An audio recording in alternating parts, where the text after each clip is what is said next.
Kung si Tatay Duterte nag-iwan ng 250 airports project completed sa panahon po ng panunungkulan niya bilang Pangulo ng ating bansa, kakaiba naman po ang ginawa ni Bongbong Marcos Jr. Wala na nga pong malalaking proyekto, puno pa ng utang ang ating bansa, nagbenta pa po di umano ng pag-aari ng gobyerno. Ito nga po, NAIA Terminal 3 sold for 48 billion in public property partnership deal. Di ba yung San Miguel Corporation po ang nagmamanage na po nitong NAIA Terminal? Akala ko pansamantala lang po yun dahil ayusin lang po nila. Yun pala, totoong ibinenta na po. Hindi nga nagawa ni Tatay Duterte na palitan ng pangalan yan. Binenta mo pa sa pribadong pag-aari. Ibig sabihin po yan mga Lodi, wala na pong control ang gobyerno kung ano man pong gawin nitong NAIA Terminal 3 sa mga pamamalakad dyan, lalong-lalo na po sa pagtaas ng presyo dyan. Gaya rin po ng ginawa nila yan sa Petron, Meralco at yung Maynilad na ginawa po nilang pribado at ito nga po, hindi na po makontrol ang presyo nito.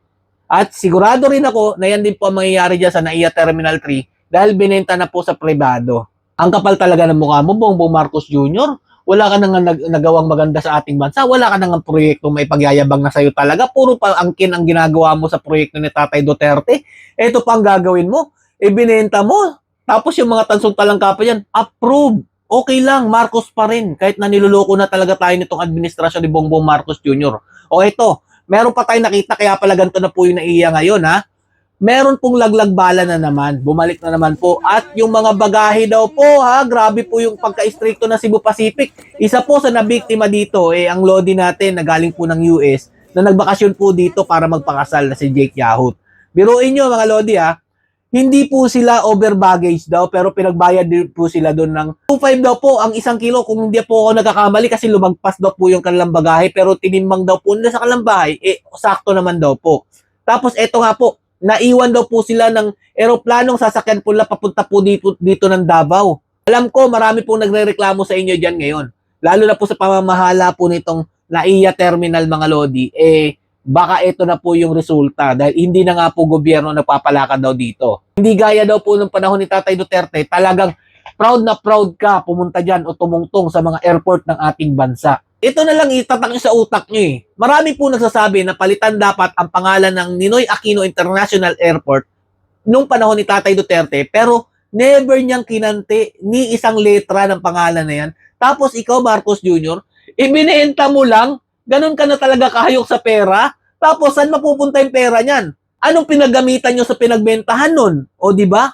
Tapos malaman-laman natin, ganito na tayo kalubog sa utang ngayon. Anak ng tinapay naman, lalo na yung mga tansong talangka, baka naman pwedeng gumising na kayo sa katotohanan. Aanin nyo ba yung napakaraming pera na yan? Madadala nyo ba yan kung saan kayo mapupunta sa huling hantungan ninyo? Grabe, hindi nyo naisip kung anong paghihirap ang ginagawa nitong administrasyon ni Bongbong Marcos Jr. ngayon. Kung ano po yung ginawang maganda ni Tatay Duterte, ito naman po ang kinasira niya nung naging Pangulo to si Marcos Jr. Kayo na po bahala humusga mga Lodi ha, kung sa tingin nyo po ba karapat-dapat po talaga ibenta ang NAIA Terminal 3 at gawing privado ito. Pero para sa akin mga Lodi, anong rason? Yun po talaga pinaka-question mark doon. Bakit nyo binenta? Hindi ba kayang ipamalakad ng gobyerno? Hindi nyo kayang i-manage ito para kumita ng maraming pera? O, yan po ang pinakamalaking question mark dyan. Hanggang dito lang po mga Lodi. Ganito po kagago ang administrasyon ni Marcos Jr. Kaya mga Lodi sa 2028, palitan po natin yan. Ibalik po natin ang Duterte. Kahit anong mangyari mga Lodi, Duterte pa rin ang presidente ko ngayon 2028.